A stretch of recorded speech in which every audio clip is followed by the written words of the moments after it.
Hansen here from NFL Red Zone. I hope you're checking out 1 hour of 5 Yard Rush, one of the best podcasts on NFL football in the UK.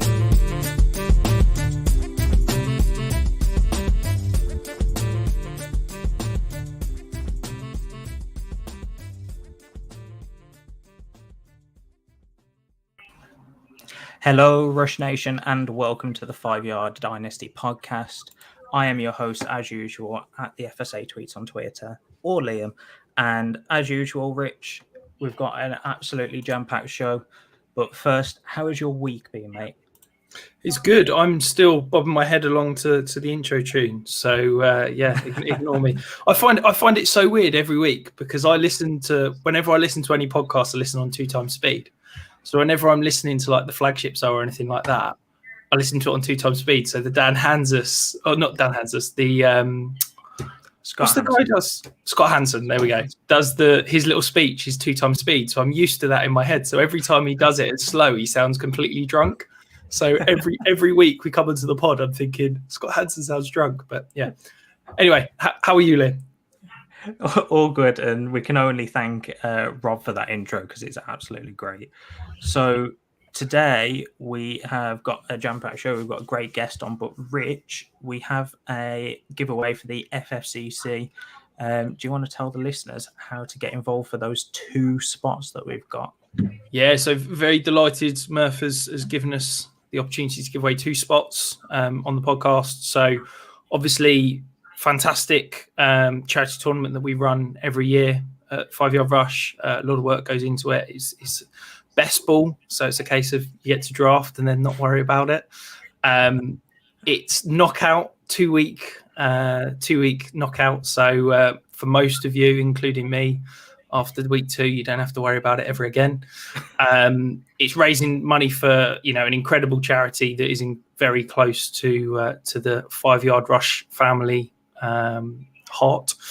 And it's very simple. We're not going to make it complex. All you need to do to enter is drop a DM to the 5 Yard Dynasty chat, Twitter handle. That's the word. Account. Just literally just saying FFCC giveaway, and we will throw all those names that do that into a hat, and we will announce the winner. How long have we got this for, Liam? 2 weeks time? 2 weeks, I believe. Yes. Okay, we'll do it in 2 weeks. There you go. I've just announced it. Right, I'll hand back to you so you can intro our fantastic guest. Yeah. So, speaking of charity tournaments, we've got a creator of his own charity tournament, Polly's Playoffs. And if you don't know who that is Shane Barrett at FFShaneB on Twitter. He's also the host of the Fantasy Nightcap podcast. Shane, let's get you straight in here. How are you doing, buddy? It's been a long time coming this pod. It has been. You messaged me a while ago. I'm good. Thanks for having me on, and thanks for mentioning Polly's Playoff too. I'm good. It's middle of the day on a Tuesday, and I'm getting to pod and talk about football, so it's a good day. So I do have a question for you both. With the FFCC, is that a UK only tournament? No. Open to everyone. Have you not got a spot yet then, Shane? No, because I thought it was UK only in previous years. So I'm going to send a DM real quick. Send it. It might look a bit fixed if you win a giveaway. Just a little bit. On your show, but we'll include you nonetheless. It's fair. It's just going to be a random wheel. But yeah, it is international. I believe there's 256 spots. That's how wide the tournament is. So it's a very specific number because it's as I said, it's bracket style. So you're up against somebody else for that 2-week matchup, and then it's straight knockout from there. So it's pretty brutal because what's that? I'm trying to do the maths off the top of my head, but 128 people get knocked out at week 2 in the season, which is pretty brutal. So it's all good fun though. Right.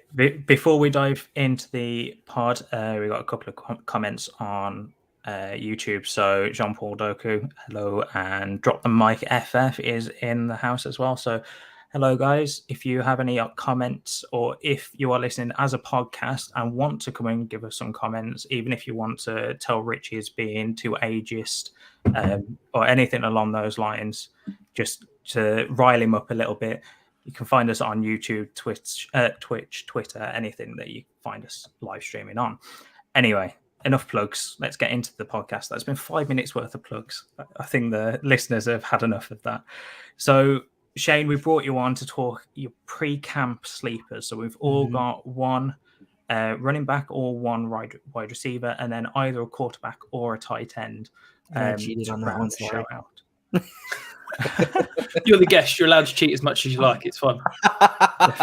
Definitely. So, Shane, let's throw it over to you. Who's your first sleeper that you're going to talk about?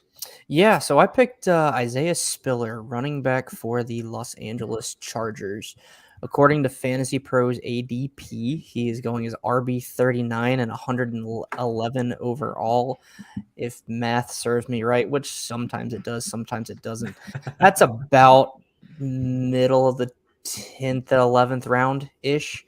And the reason I am taking him there is because the Chargers have made it very clear to me over the last 3 to 4 years that they want somebody to be the Thunder to Austin Eckler's Lightning. And they didn't find it in Josh Kelly. They kind of found it in Justin Jackson. And these are all out of order. I'm just going off the top of my head, so I apologize. And then didn't find it in Larry Roundtree. So they drafted Isaiah Spiller again. And so to me, what this means is they're going to give Spiller an opportunity to help spell Austin Eckler this year. And for me, pre-NFL draft, Spiller was my RB1. I think the talent is there. I think he'll fit into this offense well. And if Eckler goes down, I believe he's got a decent shot at really, really good upside. So from a dynasty perspective too, Eckler's 26. If he's done after his next the contract that he's currently on, Spiller can be the guy, I think, in 2 or 3 years' time. So I really like Isaiah Spiller. Speaking about that contract as well, he is cuttable at any point now. So they get a saving of $3 million this year, but they're not going to cut him at this point. And then they get a saving of about $6 million in 2023. So that's a very team-friendly deal still. Even at $6 million, I think is pretty team-friendly.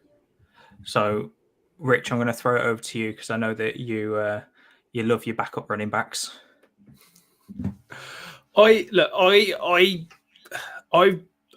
didn't really like Isaiah Spiller ever, I'll be honest. And from a rookie draft perspective, I could never get on board with the price that he was going at. I think at the point he was going in drafts, there was plenty of other guys in that range that I'd have rathered. You know, I'd rather Rashad White. I'd rather Tyrion Davis-Price. And to be honest, I'd rather Brian Robinson as well. Ew. At least it's Tyrion Davis-Price. In startups, I can kind of get on board. In existing leagues where you're trading, I can kind of get it. I think it's a really interesting point you made about the Austin Eckler contract because, I mean, it was a bargain for the Chargers when he signed it. And, it's better. Yeah, exactly. And Liam's mentioned that, it is cuttable. There is a very small dead cap hit this year and next year if they move on from him. But the thing that I think we need to point out is he is dirt cheap. He is $7 million in cap hit this year and $7.25 million next year. I think he's going to play out those 2 years. And normally I talk about with veteran running backs, as soon as all the guarantees have gone and we're talking about low dead cap hits, you need to be worried. But I think with Austin Eckler, I think there's no world that they move on from him. So yeah, I like Isaiah Spiller as a backup running back that's got the potential. I was a big Justin Jackson believer. So yeah, perhaps it's painful that somebody else is going to get there. I think I'm fine with Isaiah Spiller as a potential breakout because I think he's one of these guys that's going to get 1B usage, for want of a better phrase, where he's going to get carries, he's going to get used. He's not just a pure handcuff that's relying on an injury. But if there is an injury to Austin Eckler, then he's a potential league winner, isn't he? Yeah. Yeah, I wasn't a huge fan of him pre-draft. I had him as my running back 3, so not horrendous, but I wasn't as high as you, Shane, unfortunately. He dropped with the draft capital a little bit, so Brian Robinson and James Cook both jumped ahead of him. Okay. But yeah, I love this as a value play rather than necessarily expecting production straight away. I love this as value play because if the Chargers do go against what Richard said, I don't think they will. But if the Chargers do, for whatever reason, go against what Richard said and cut Eckler, then he has a great shot at being and the next top running back in that offense. And he's tied to a young, what looks to be ascending quarterback. Yeah. So, I like that pick. I like it as a proper value play. But Rich, let's move on. Who's your running back sleeper as we stand right now pre-camp? Well, if we're talking value plays, it's harder to go cheaper than essentially free. And that's Marlon Mack. So I think he's running back 56 in current ADP. I traded for him last week for a 4th round pick. And yeah, that's the kind of guy that I'm dreaming of, in that I think a lot of people through the draft process got excited about Damian Price and the potential that he was going to be Houston lead back. You heard me say on the pod multiple times that it was a bad prospect just because he got, bad prospect, bad draft capital, but just because he landed an opportunity doesn't mean he's going to get it. So I think, look, there's no one else in that backfield. Yes, they brought back Rex Burkhead, but I don't think Rex Burkhead's going to be the answer. Whoopie-doo, he's 34. So yeah, look, I think that Marlon Mack is a guy that, as I said, is basically free. This is a guy that produced running back 2 seasons in when he was the bell cow in Indianapolis, and I think that he's got, he's not got league winning upside, but if you're just looking for a guy that could potentially give you 10 points on a week, I think you can go a hell of a lot worse than someone like Marlon Mack. Yeah, when you're talking about essentially free, Rich, you can't get more free than this 4th round pick is insane value for someone that could be jumping up. Shane, let's throw it over to you. What are you feeling about this? Because I suppose what people are holding on to at the moment or holding back from is the Achilles injury. But we've seen Donta Foreman last year kind of come back after taking an extra year that no one really thought would help. And he came back to a semi-predictable and semi-respectable latter part of the season. Yeah. Do you think Marlon Mack's kind of on that trajectory for this season? Yeah, I think so. When I saw this on the show sheet, because I had admittedly forgotten to fill out my part until last night. When I saw this on the show sheet, I was like, you son of a nutcracker. Because it was a great pick. Like, I love the pick. I think Marlon Mack is like you said, is free, and you getting him for a 4th round pick, I think, is stealing. Because I do think he's got decent upside just from a volume standpoint. So yeah, but Liam, like you said, I think the key piece is, does he come back from that Achilles injury? And I think he's taken enough time at this point to be able to do that. But we'll see. To be honest, worst case scenario, all I need to do is potentially wait for him to get, one report of him being the lead back in training camp, and I can probably sell him for a profit. And I think that's almost it, isn't it? Is that I noticed Sleeper put out a thing this morning saying that he was going to had the chance, I think, to be the lead back. So maybe you've slightly missed the boat with going and buying him dirt cheap. But I still think that there is going to be an easy sell window as we approach the season, because I think even if, I don't think it will happen, but even if Damian Price was to take over the backfield, I don't think it's happened early in the season. I think that'll be back end of the season that happens. And if Damian Price does, do you really think that he's going to take all of the snaps and Marlon Mack's just going to be an afterthought? I still think he's going to hang around there. Yeah, and you got special team superstar Rex Burkhead, haven't you? So, you're never going to get rid of him. Sniping all those touchdowns. Anyway, let's move on to my running back. So even though Rich said you can't get much cheaper than 3. I've actually picked someone later in ADP at the moment, but I think that is purely because he's not caught, or the news that dropped a few weeks ago hasn't caught up with ADP right now, and that is Darrell Williams. Now, last year he showed that he could be a great running back when given the opportunity. Clyde Edwards-Helaire at the Chiefs went down and he picked up a lot of that workload and ended up being quite a couple of championship teams' flex plays just from being a random guy on the bench or even being picked up from the waiver wire. Now, I'm not saying that I fully expect him to be that this season. He needs an injury for that. But I'm talking about a value play here, kind of like Marlon Mack, where at the moment he is RB61 in Sleeper ADP and RB66 in June DLF ADP. But I don't think that's fully caught up. So I think that him signing with the Arizona Cardinals will kind of make that ADP creep up and will become less free than Marlon Mack soon, Rich. So I want to get your opinions on this because I believe that at worst he is a 1B in that offense. He's what everyone thought Keontae Ingram would be, who's the rookie that the Cardinals took. I believe he was in the 6th or 7th round. So I think at worst he's going to be a 1B in a good offense, or he's going to have a collar injury and become the lead back and kind of do a similar role to what he did last year when Clyde Edwards-Helaire went down. Shane, do you want to take it away with Darrell Williams there? Yeah, as a Clyde Edwards-Helaire truther, I'm just glad that he's out of Kansas City because it never made sense to me why Kansas City used the draft capital that they did on Clyde Edwards-Helaire, but then never gave him the full workload. But that's enough about Clyde. When it comes to Darrell, I love everything that you said. And it's interesting, though, that on DLF, he's cheaper than Marlon Mack. On Fantasy Pros, Marlon Mack is RB60 going at around 178 overall. And Williams is at RB54 going at 175 overall. There you go. So that's just a point of making sure you're checking your preferred systems ADP because you see the difference there.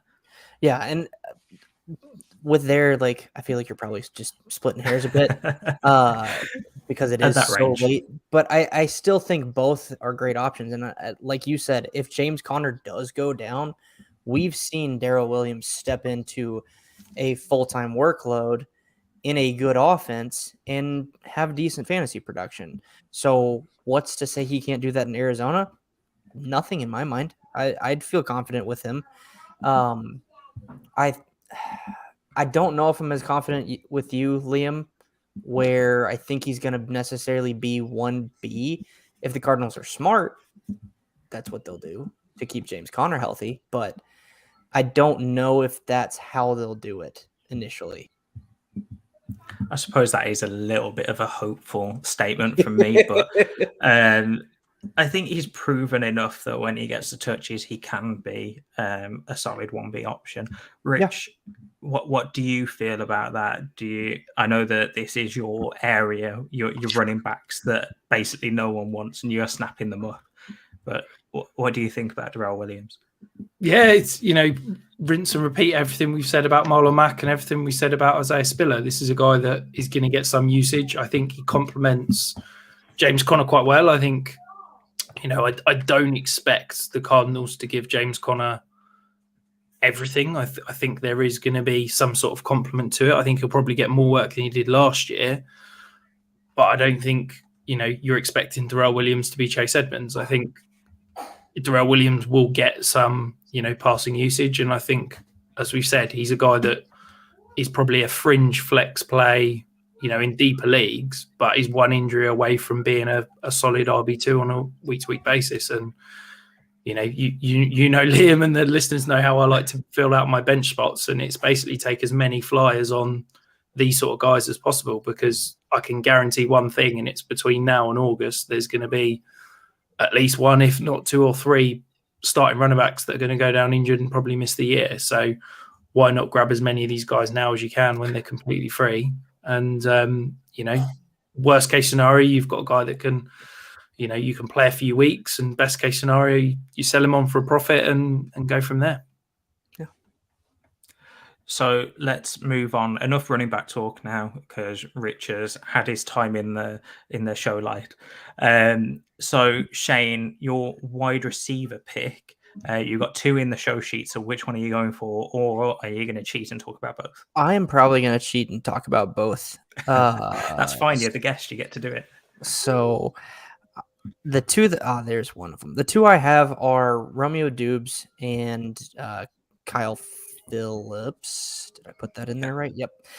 Kyle Phillips. So Dubes, I have found on Fantasy Pros, is going at wide receiver 119, 299th overall, according to Fantasy Pros. That's free. That's free. So both of these guys are guys I love taking in the late rounds of my rookie drafts, and I'm trying to find Kyle Phillips on here now too. So give me a second. But the whole reason I picked these guys is, one, the Packers actually decided to take a wide receiver. They actually drafted 2, and They drafted 3. But they drafted there 3. was one in the 7th round, but so that doesn't really matter. Especially if you're talking to Rich. Rich doesn't care about anything after round 3 for wide receivers. So, well, and what's crazy is it looks like Kyle Phillips isn't even showing up on Fantasy Pros ADP. So he's even more free than Dupes. Yeah. I love both of these guys as flyers, especially in rookie drafts, or even as waiver wire pickups after your rookie draft. And here's why. Dubes is tied to Aaron Rodgers for at least, let's say, 2 years guaranteed. Liam, you can correct me if I'm wrong here, signed a 4-year contract. Devontae Adams is out of town. Alan Lazard is the one. You got Aaron Jones, who I think is going to get a ton of passing volume. Tanyan's coming back off a severe injury. And then there's no one else, Randall Cobb, but Randall Cobb's old, that's really going to command volume in this Packers wide receiver room. From what I've seen so far from OTAs, Dubes has looked even more polished than Christian Watson. And so if I can take someone who's tied to an elite quarterback that's free with tons of upside because he's performing well already, I'm going to. So there's my case for Dupes. When it comes to Phillips, the Titans wide receiver room is Robert Woods, Treylon Burks, Austin Hooper, and then Kyle Phillips. They don't, and he's a slot guy. They don't have a slot specific player, and he fits into that offense perfectly. Now, yes, I realize it's going to be a run first offense, but I'm also hoping that as the Titans realize, hey, if we want to compete and make it to the Super Bowl, we might have to chuck it around a little bit more. Then that will lead to more of a volume in the passing game, which then should lead to more targets for everybody, including Kyle Phillips. Yeah, I'm going to dive in there, Rich. So Dubes is one of the guys that I've heard a lot about through the OTAs and just before OTAs with the voluntary minicamp as well. There's been a lot of talk around him, even though I've seen a lot of talk around love throwing him the ball more than Rodgers. I still like the fact that he's coming out as the guy that is winning more catchy or is impressing a lot more. But that is coming from 2 Packers fans, so I want to get Rich's take on that. On Phillips, I think he's a guy that is going undrafted in DLF ADP as well. So across the board, he's being forgotten about. To the point of this exercise, they are sleepers. I am taking them as value plays. So if they do anything, then we can take a punt and yeah, exactly what Shane's trying to prompt me with, flip them. And just flip that value around so you can try and get something back. Now, with Phillips, I think his case has been maybe helped a little bit more today with news that Treylon Burks is looking like he's the current wide receiver 3 on the team, which is surprising. But I think that's a bit of just minicamp noise. I don't think there's anything there. But I think that's equivalent to Jamar Chase's drops last year. Yes, exactly. So if there is a value drop there for Burks, I'm taking that. But I think that's kind of helping Phillips now and helping your case a little bit, Shane. But Rich, let's throw it over to you because you are notorious for day 3 wide receivers don't matter. So let you tell us why these guys, you don't like them, basically. So first of all, day 3 wide receivers don't matter because let's just get that out of the way. The stats show. I think I've not updated it, but I think we've got 5 top 24 seasons in the last 13 years from day 3 wide receivers. The chances of Dubes becoming a top 24 wide receiver is basically non-existent. I think that I get the idea of why there's some appeal there in terms of he could potentially be, tied to Aaron Rodgers. Do you know how many receiving yards the wide receiver 3 on the Green Bay Packers had last year? No, and I don't want to know because 236. Wide receiver 3 was awful. Bit more than that, Shane. So it was MVS. He had 430 total yards. Well, if MVS could catch, he probably would have had more than that. Oh. Well, that brings us to the next point, but we'll save that. I just believe that if you would say to me at price, could I have Christian Watson or Dubes? I'd definitely be taking Dubes because I think the price of Christian Watson is ridiculous. And I get everything you're saying that they're looking potentially similar in camp and there's potential that you could take that. But I just don't believe in the player. I don't believe in the talent. I just think that sometimes we overhype the third target in a good offense because I think bad players don't put up fantasy stats, and I don't believe he's going to be a good player. So I don't mean to be that guy, Shane, that brings you on a podcast and then disagrees. It's okay. It's more fun when we disagree. But to your point, Rich and Liam, you asked me for sleepers. These guys are sleeping on the bench outside the stadium to try and make the team. Yeah. And on the Carl Phillips point, I really like the player.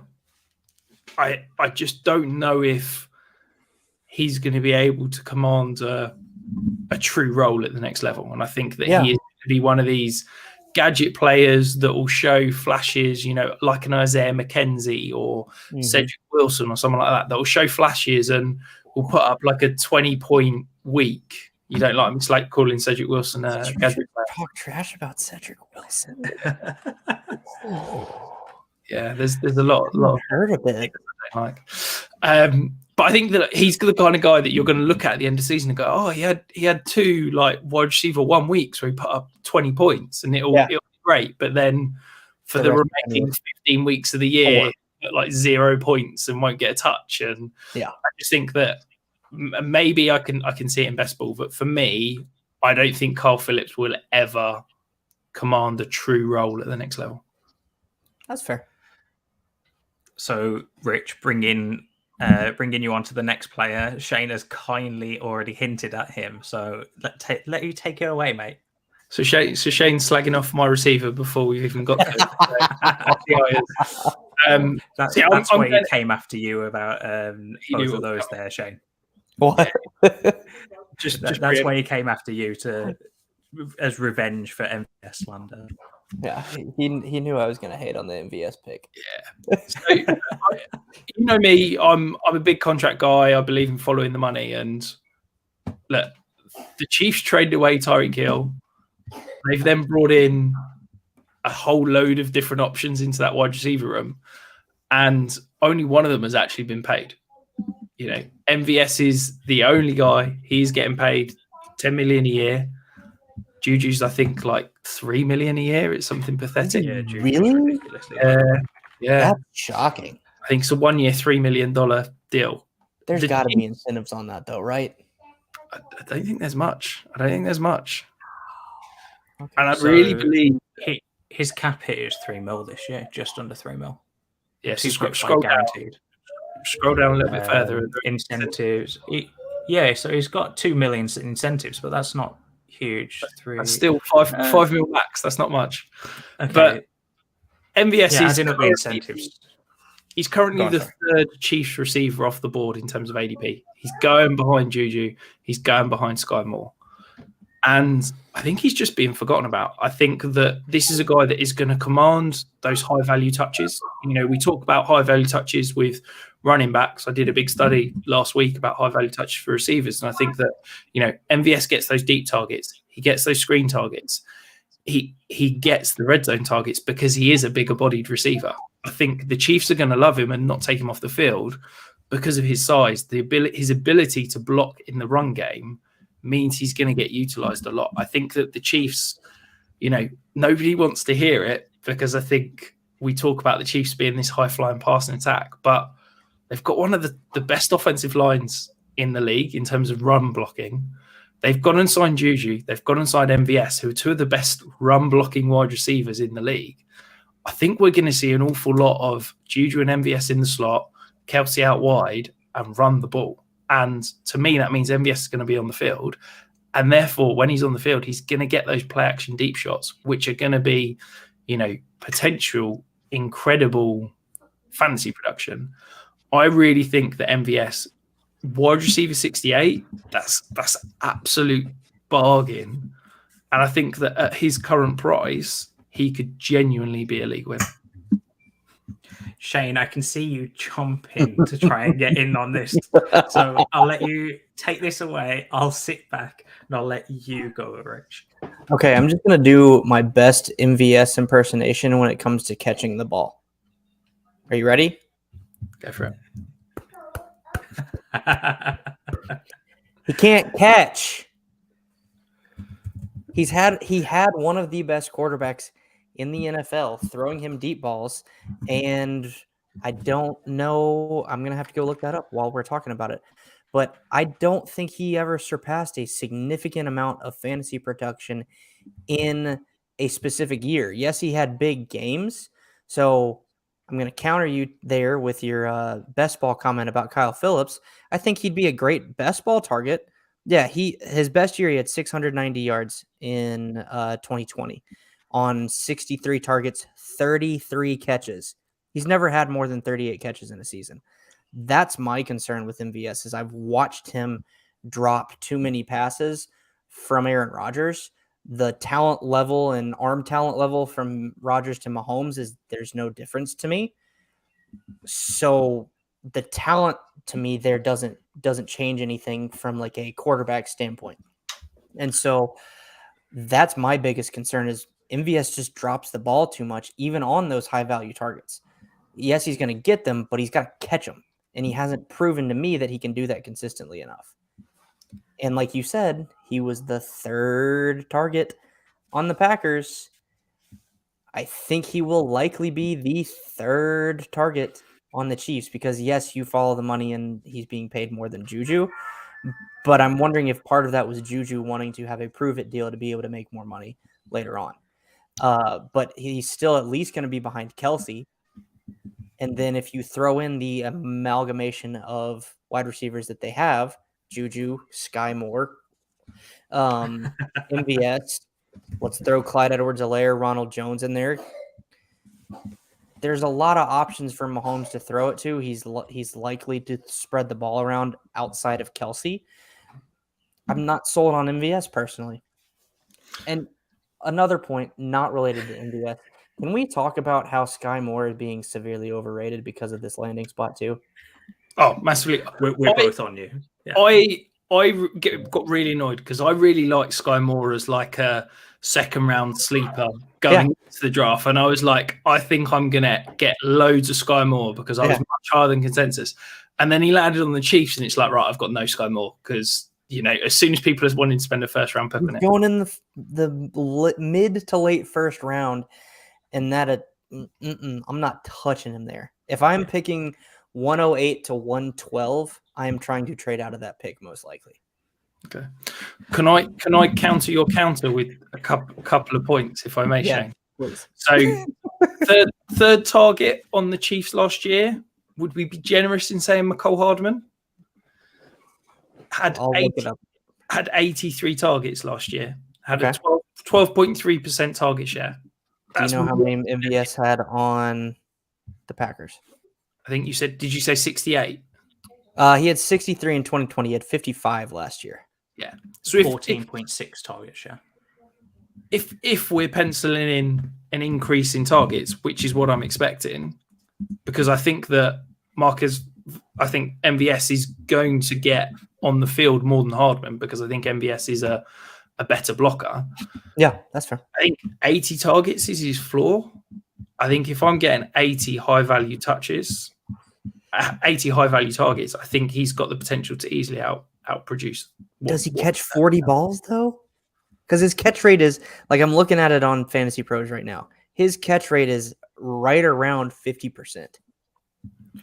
So is that taking into account the balls that Aaron Rodgers throws towards him, but not anywhere near? Because I'm looking on Player Profiler here, and true catch rate is 84%. There's no way. That was last year. But I think granted that's not for a career, but I do think that as a Packers fan, you have probably seen too many high valued touchdown drives where MVS needs to catch that long ball for the touchdown for the win, or to set us up for a field goal or something along those lines. And we've been heartbroken by him dropping it or something along those lines happening. And I think I'm slightly in the middle of you two and not as high on him as Rich. I do think that he can be the third target. I just don't think he's going to be as efficient, Rich. Rich has got his hand up. But on the same side, I do think that he actually does catch balls when thrown closer to him. He's come up with some big situations for the Packers. Yeah, I've seen those two. I will admit that. I've seen those two. Anyway, I've been trying. My internet is so slow because the stream is taking up everything. So I've been trying to find this stat for about 5 minutes. So I now find it. I need to get it in the pod. So MVS last year per PFF was credited with 0 drops. I don't believe you. Or PFF. for his entire career, he's been credited with 13 drops at a 9% rate, which is most kind of the higher end tends to be around 10-11%. So he's got a lower drop rate than Still I think I'm a Deontay Johnson truther, so I'm sitting here saying that drops are overrated, and I stand by that. So here's I will agree with you on that. Drops don't matter if the volume continues. So if MVS gets 80 targets, catches 45 of them, then I see where you're coming from, Rich. But if he gets 80 targets and he still maybe catches 38 to 40, it's not worth the gambling of the upside of him for me to take him. Yeah, and that's fair. And as I said, the only reason I'm taking him is he is a sleeper that we could see completely blow up in value. If the reports through camp start coming out that he's the main target, and he's filling into a slightly different but that Tyreek Hill role, his value could absolutely skyrocket. Totally. Right, let's move on. Let's get you guys off MVS. And I know that Shane likes my next pick, so I'm going to enjoy this one, Rich. So my next pick is John Mechie, wide receiver at the Houston Texans. Now, he went in the second round in the NFL draft this year. I really liked him in the tape process. I know that Rich, you weren't as high on him as I was, but he's gone to the Texans. Now, from what I can tell, people are liking Mills and liking the upside of Davis Mills, the quarterback there. And they obviously think Brandon Cooks is going to be a good play there. Now, what I don't understand is how Davis Mills, if he does take that jump and go on the upside play, how is Brandon Cooks going to be the only one that benefits from this? Now, you've got Nico Collins, who was a guy that I was massively on last season, and I'm not totally over this season. However, John Mechie is my guy this year by the looks of it. I've got him basically in every draft that I can. And then Brevin Jordan, another guy that was on last year until he got taken in the fifth round, I believe it was, and absolutely broke my heart with that draft capital. So apart from those three options, there's nothing else really there. Now, the other thing that I kind of want to bring up here is I don't think Mechie is a this year play. I think it's more for next off season, because he either does incredibly well this season and Davis Mills takes that step and then that offense takes a step and Mechie is then the next guy behind Cooks, in my opinion. Or Davis Mills flops this season, doesn't do as well, and then you have a new quarterback come in next year, and John Mechie is going to see that increase just from a new quarterback coming in. I don't think that his value is going to drop any lower than it currently is. So currently in DLF ADP for June, he's going as the wide receiver 62, which, Rich, I believe is not far in front of MVS. So he's 3 spots ahead of MVS. To me, that is great value for a second round wide receiver with great opportunity. Shane, I'm going to pass it over to you first because I just want to hear the confirmation, basically. Yeah, so wait till you hear where he's going on Fantasy Pros. They have him as wide receiver 90, 237th overall. What? Yeah, I am just as shocked as you are. But I've been making this point on my show and in other shows for weeks now. Mechie's a great pick. In rookie drafts, you're getting him mid to late second round, maybe third round, depending if you get getting lucky. him early third a lot. And yeah. I think the highest I took him was mid to early second as well. Yeah. I've seen him go at 112 in a draft. So that's high, but I think the upside's there. We've seen, and I don't know if you guys can see it. Slightly. But I am an Auburn fan, so I've seen plenty of Alabama over the last decade or more. John Mechie played at Alabama, the rival school. In his sophomore year, he had 55 catches for 916 yards and 6 touchdowns. In his junior year, he had 96 catches for 1,142 yards and 8 touchdowns. The thing that I like about Mechie is I think he's a total package wide receiver. I think he's going to be able to do everything. And learning from someone like Brandon Cooks, because I think a lot of people categorize Mechie as almost a burner. And being able to learn from Brandon Cooks, who is also a burner, learn the NFL, learn route running, learning how to get open in the NFL from someone like Brandon Cooks, to me just propels Mechie. And then, like you said, Liam, my whole spiel or my whole thing about like why Mechie is a great play to take is it's Brandon Cooks, Nico Collins, and Mechie. Brevin Jordan did seem to have a connection with Mills towards the end of the season, but that's 4 different people that you can target in an offense that we talked about earlier. Their run game may not be that strong. No offense to Marlon Mack. Still think he'll be able to produce from a fantasy perspective. But you've got 4 good targets with an up-and-coming quarterback that they want to see what he's capable of.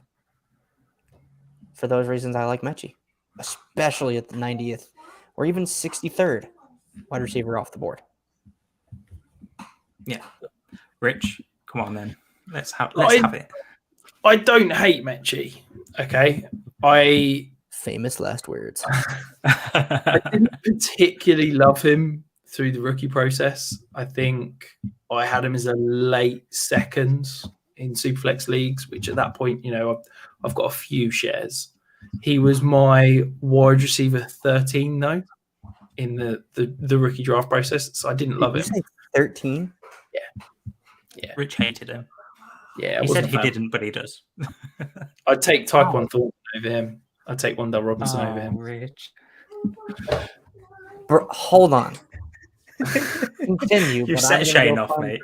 I'm You gonna can't- go find a picture on the internet. Okay. Look, he is a meh player. Okay. I am a big route runner guy. I think he's a terrible route runner. I think he is a really poor route runner. Look at Matt Harmon's reception perception. He was the worst rookie wide receiver in terms of his reception score. He is the worst.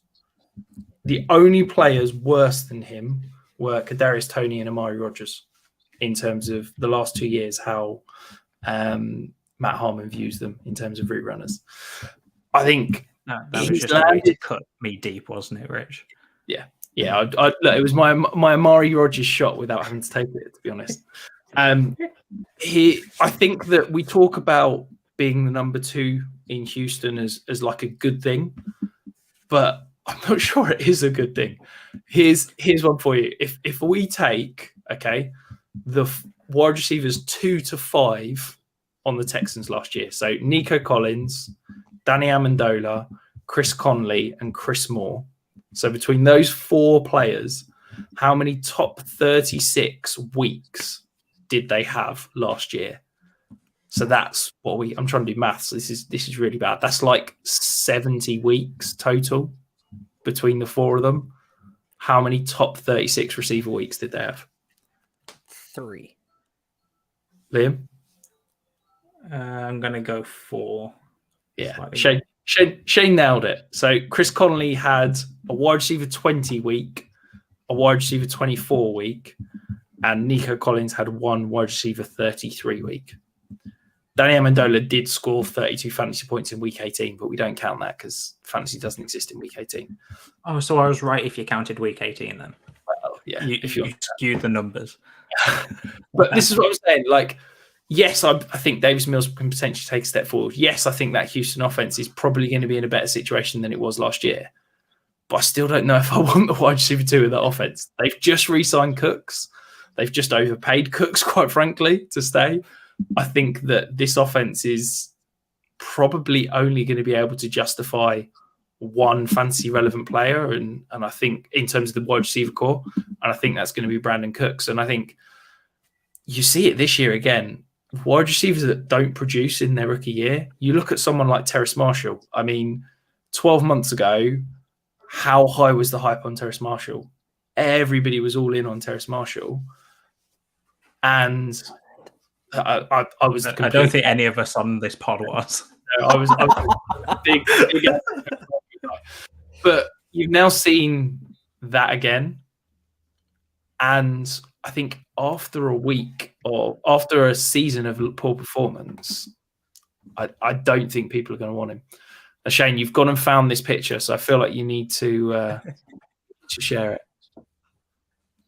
This is Wan'Dale Robinson standing next to Nick Saban. Do you guys know how tall Nick Saban is? I'm sure you're going to tell us. 5'6". If you look at that picture, Wan'Dale maybe has an inch or 2 on him. And that, my friends, is why I'm out on Wan'Dale Robinson.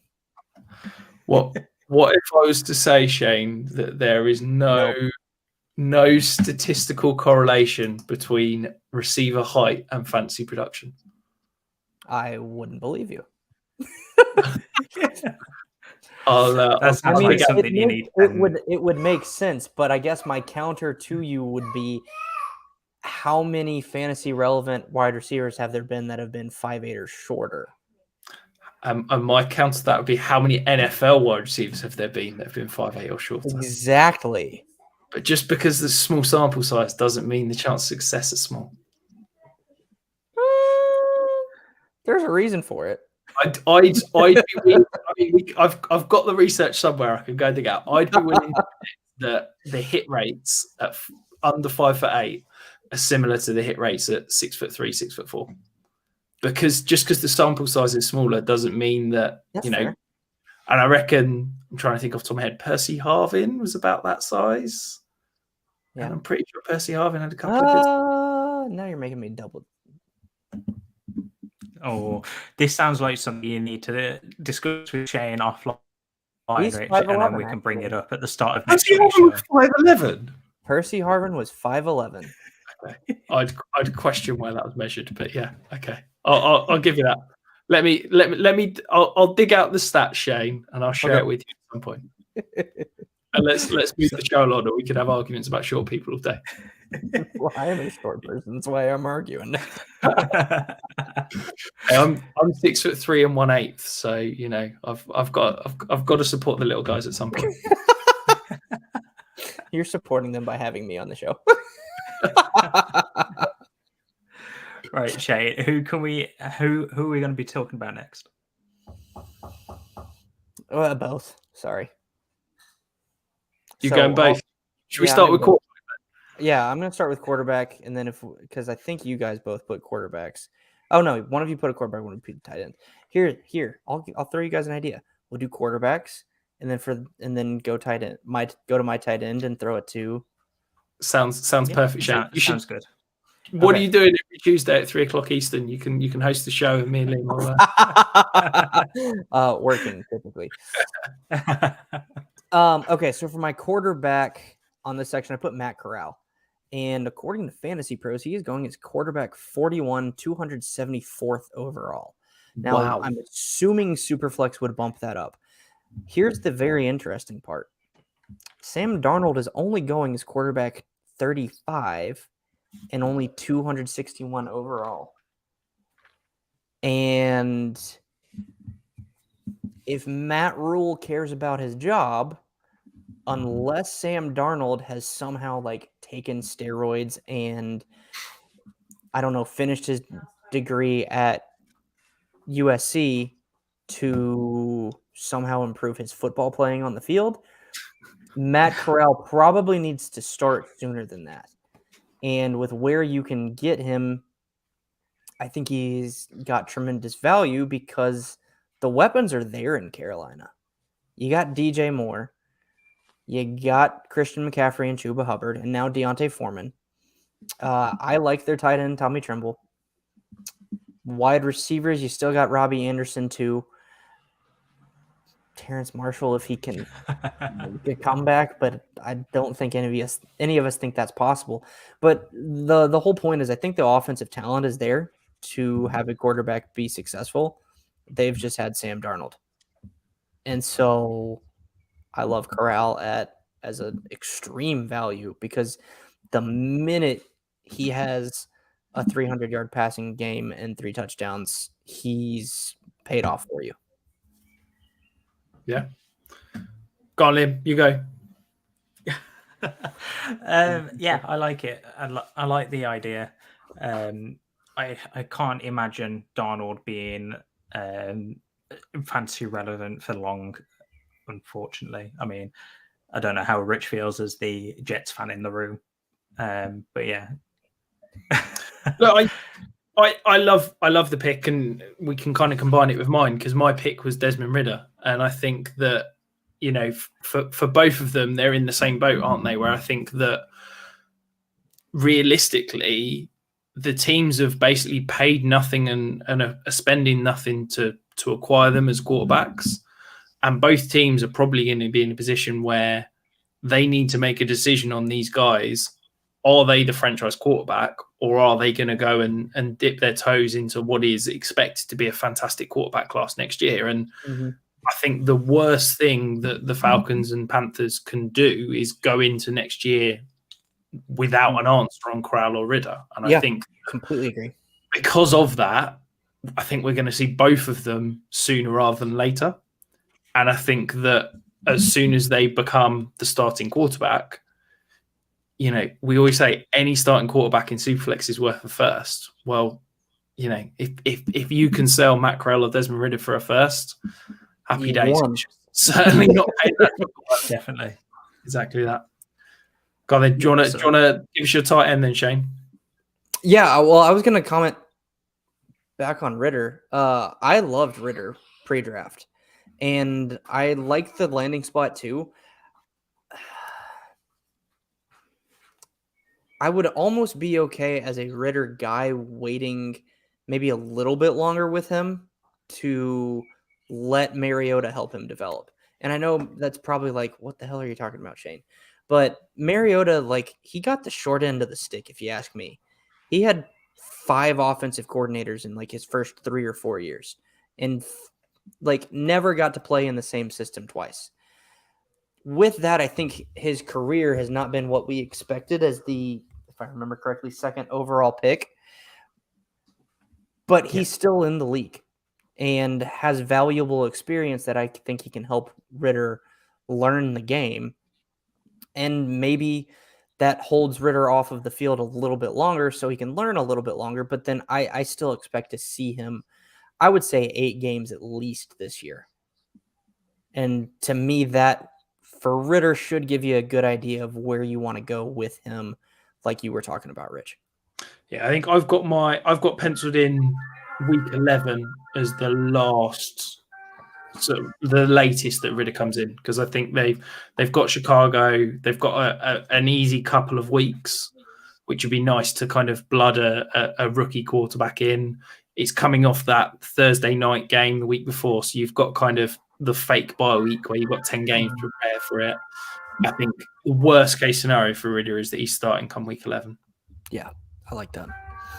I'll give you my tight end unless Liam wanted to. No, carry on.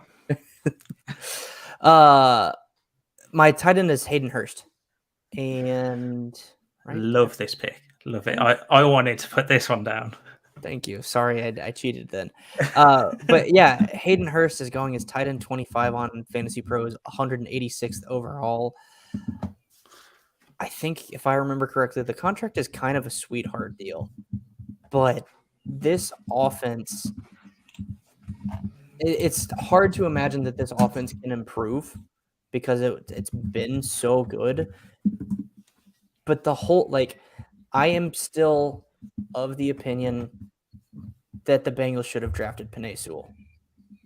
I understand that, yes, Jamar Chase is generational and whatnot, but the talent that draft class had at wide receiver, you could have had Penei Sewell and someone else to give Burrow to throw the ball to, and Burrow wouldn't have been on his butt nearly as much. But they didn't do that. However, this offseason, they have invested in their offensive line. And so to me, that means Burrow's going to have a lot more time to throw and fewer sacks, probably fewer throwaways. And that's going to increase the efficiency as well as just the overall ceiling, I guess, of the offense. And now you're adding in a guy who we've seen produce from a fantasy perspective. He got replaced by Kyle Pitts and comes into the starting role as the tight end because he's better than Drew Sample and CJ Uzomah is no longer on the team.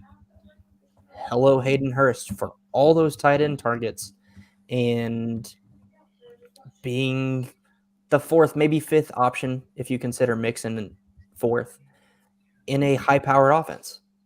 I love Hayden Hurst, especially at cost, because you're paying nothing for him, especially for a tight end. That's pretty much it. I'm going to jump in there, Rich. Everyone that listens to the show regularly knows my take on tight ends. You either take one early or you don't take one until very late on. The guy that I'm going to speak about after this is kind of where I start to look for tight ends. But Hayden Hurst has been one of the guys that is going undrafted out of 25, 30 round startups I've been doing, and I'm picking them up for free, thinking, like, wait, I thought he was taken halfway through the draft kind of thing. I think, as you said, he's better than CJ Uzomah, and I was big on Uzomah last year and the year before he got injured, because even the Bengals have come out and said CJ Uzomah was a big part of that offense, even though maybe fantasy production wasn't where you want it for a tight end. He was still a massive part of that offense, and even if he disappears, you've got to have a replacement. And I don't think that's going to come in terms of a wide receiver because they've got their top three wide receivers. They aren't going to give Mixon any more work. I think that Hayden Hurst has a safe area and a safe share of work to go with. Yeah. And I do think Hayden Hurst is better. The concern for me is the 1 year deal, but that is kind of expected at this range. So DLF ADP has him at tight end 23. That was up from May ADP of him being undrafted in Superflex leagues in May DLF ADP. I think he was going as the 29th or 30th tight end in 1QB leagues, but in Superflex it was undrafted because of the extra quarterbacks. But in that range, you aren't looking for someone that is going to jump up for the entire season, be tight end 1 to 5. You are looking for that week on week option that you can throw in and kind of hope for that 15 to 20 points on a very, very good week. Well, honestly, too, that's where you find guys like Dalton Schultz and Dawson Knox from last year. Robert Tonyan and Logan Thomas the year before. Exactly. All guys that finished as tight end ones. Yeah. Rich, anything on Hayden Hurst? Yeah, I mean, I'm not going to sit here and bang the table for him, but I think, I'm fine with it. I'm fine with the value. I think at this point, you're just taking dart throws, aren't you? And, if I'm looking at a dart throw tight end, I'm looking for a guy that's in a good offense that's got high touchdown potential, and that's what Hurst has. He's the kind of guy that you could easily see have a 9-10 touchdown season, and if he's putting up 9-10 touchdowns, that means he's having 9 or 10 startable weeks, quite frankly, tight ends. Yeah, why not? I think at the prices you're having to pay, go get him. Why not, quite frankly? I mean, to be honest, as I've said before, there's like 11 tight ends that I kind of rank, and then everybody else is basically what the hell tier, and it's that's basically what all these guys fall in. It's like, one or two of them will become a stud and make all those people saying there's these 20 young breakout tight ends that are going to break out and be studs this year. One or two of them will eventually be good, and the rest of them will be usable when they score a touchdown and do nothing when they don't. So that brings me on to the next tight end. So I've got Evan Engram as my my quarterback or tight end pick. So I went tight end, obviously. Now, he has had in his career, so in his rookie season, he has shown that upside of tight end 5 in PPR leagues.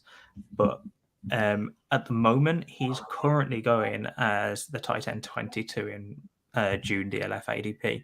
Now, to me, that is incredibly good for a guy with that sort of upside. He is on a 1-year deal, so I'll leave that to you guys to determine. But this stat really confirmed or made me love Engram's draft capital right now and his ADP a lot more. So last year, after the Dan Arnold trade to the Jags went down, so Dan Arnold got traded from the Panthers to the Jags after week 4, so it was start of week 5 with his first game. Dan Arnold from then to week 10, which is every game he saw more than 5 targets in, he ended up being the tight end 8 in points per game during that period. Now, he did get injured 2 games later and didn't eclipse 5 targets after that. But if Engram gets that sort of usage, I can imagine Engram being a lot more productive with that usage than Arnold. Now, yes, there's an injury concern, but again, I'm going to bring another point into this of Doug Peterson is the new head coach there, and he is a great head coach of trying to get his tight ends in the game. Now, I'm going to throw it over to you, Shane, because I can see you want to make a point. Go for it, mate. I know we've seen this already today, but this is also my Evan Engram impersonation. He can't catch either. He's got stone hands. So looking at Fantasy Pros, in games that he played at least, or seasons he played at least 15 games, he's had 115 targets, 109 targets, and 73 targets. He hasn't caught more than 65 balls, which 65 is a good number. I'm not crapping on the 65 catches part or even the target. The target share is awesome. and maybe this is just me being too negative, and knowing that like the athletic profile when he was coming out was way up here, but the production has continued to come in lower than what I wanted or expected for someone who I thought had tremendous potential. But that's really the only point I wanted to make. I actually agree. Like, I think he's a good value for a tight end, especially with the point that you made about Arnold. And I think I'm hoping that this Jaguars offense looks a lot better for my Trevor Lawrence shares, and I think Ingram will be a key part in that. So just on that point of Ingram not being able to catch, his lowest true catch rate was actually his rookie season, which was 73.6. And that's because he had 115 targets thrown to him. After that, he had a 75% one in, I think it was 2020. And then every other season after that, he's been over 80. So it's not that he's horrendous at catching. I agree. He does drop balls. I don't know whether Rich is going to take 5 minutes trying to get the Evan Engram drops up.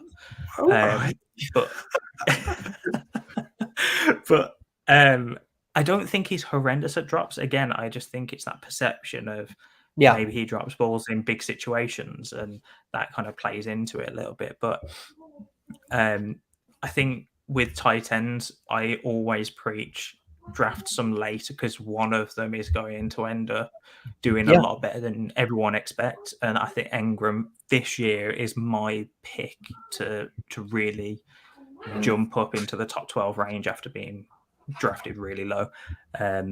Rich, I know you've not said much on Evan Engram, and I don't know whether you actually want to say anything on him, but I'll give you the opportunity. Not hugely. I mean, he's had 29 career drops, so 10% drop rate. So more drops than MVS. Just to bring that back. Look, it's just like, yeah, sure, whatever. There is a chance he might break out at the price you're having to pay. I think in a startup, I think I'm fine with. I think he's one of these guys that I probably wouldn't want to be going to trade for him right now, because I think that as much as we're talking about Titan 22 in a startup, I still think that people that have him on their roster tend to be the guys that are the Evan Engram truthers, or the Evan Engram believers, and probably want, a late second or something to get him. And there's no way I'm paying that for him. So yeah, fine at his startup price. If you can get him dirt cheap in a trade, go for it. But I think, unfortunately, he's probably one of these guys that you can't go and buy because the guy whose roster he's on is in love with him. Anyway, guys, that is the end of the show sheet. So, Shane, we have a little thing from you. So we've got a Dynasty tip. This is one of the new segments that we're going to try and do every week. Every time we have a guest, we're going to get them to do a Dynasty tip. And it's not because we're lazy, but it's because we want their knowledge, not just ours. So, Shane, what is your Dynasty tip for us this week? So I put on the show sheet, get your guys. And to me, what that ultimately means is, fantasy football should be fun. So it's a lot more fun to play with guys that you cheer for on a daily basis or weekly basis when they're on your fantasy teams too.